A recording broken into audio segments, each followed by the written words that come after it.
Hello, my name is Kelly White. I teach kindergarten and first grade. I would like to use this presentation for my parents and open house.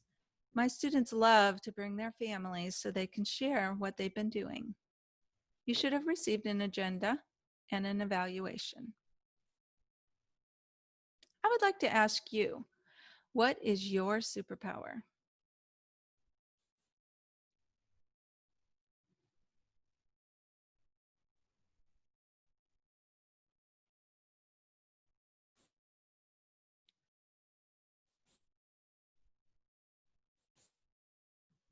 I love teaching and I love when my students learn how to read.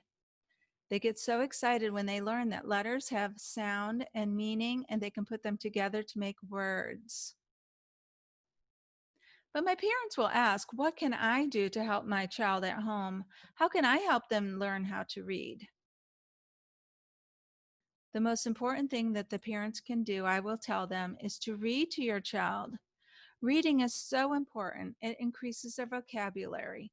It helps automaticity to happen for their brain to see words and know what they mean, mostly the sight words. The more they practice, they also learn automaticity. Prosody is when the, they hear the flow of speech and they hear the flow and cadence of reading. And all of these are wrapped together to make meaning out of words. Now we teach using the keyword approach. Each letter has a sound and the picture associated with each letter will help them remember that sound. So the letter A has the sound apple, apple. If they're learning the word cat, in their mind, they will picture a cat when they hear ka. Now we have these pictures in our brain. We have learned all of our letters and all of our phonics, but they haven't done this yet. So they need lots of practice.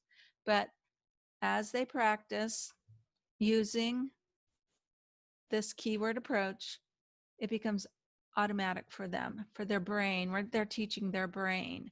And this is called the alphabetic principle. And they will tell me many things about these letters. Maybe they'll say, I have 2 or 3 of these letters in my name. My sister has this letter in her name. As you make these connections, they're teaching their brain, and their brain is able to remember this information. The most important time is kapow, when they say, I get it, Mrs. White. I can sound out these letters. I can spell words. I am learning to read. And they're so proud of themselves. But my parents might ask me, what happens when their brain shuts down? What happens when they study their spelling words, but then when they come to school, they forget them? Their brain has overload. This happens to us too. We realize it's stress. Children don't realize this is stress. And it's okay to explain to the parents. Don't overload your child. If they have too high of an expectation, maybe they always have to have 100, maybe there's too much pressure learning the words. Make sure that you use optimal timing. These are the things that the parents will need to hear. Make it a relaxing and fun time for the child to learn. In our classroom, sometimes a student will get that sheet of paper and just blank out, and they will just sometimes they'll even start crying and say, Mrs. White, I can't learn this. And I will have to say, yes, you can. You can learn this. And I'll have the whole class stand up, close your eyes, take a deep breath,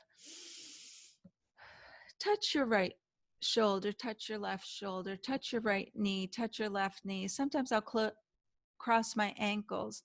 I can do this right when I'm sitting at my desk taking a test, or before this presentation. I had to do it a couple times. In this manner, they open their eyes and they're ready for a new learning experience.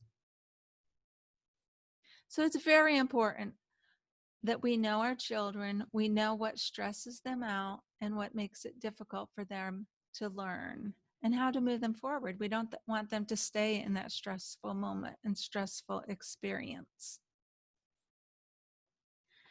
So I mentioned multiple opportunities, multiple meaning. As many ways as that child can learn about this information, it teaches their brain in different ways, tactile ways, hands-on ways, reading lists, reading, this is a phonics story that they can read and underline the words.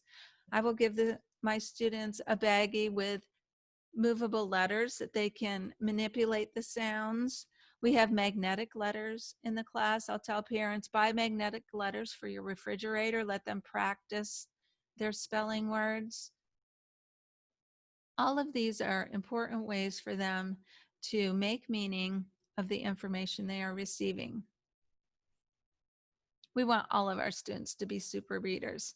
Sometimes they have to work in groups.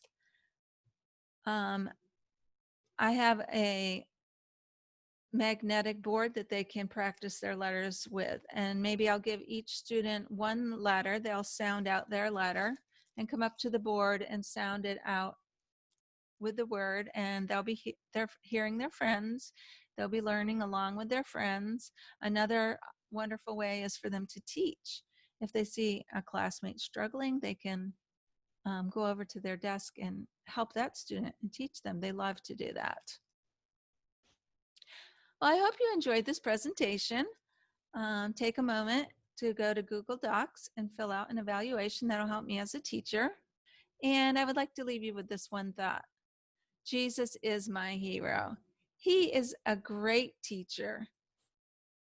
He used wonderful stories to make meaning of the information that he was teaching his disciples. He took kingdom principles and put them into everyday situations so that they could understand and make meaning of the information. If he was teaching farmers, he would use agricultural examples.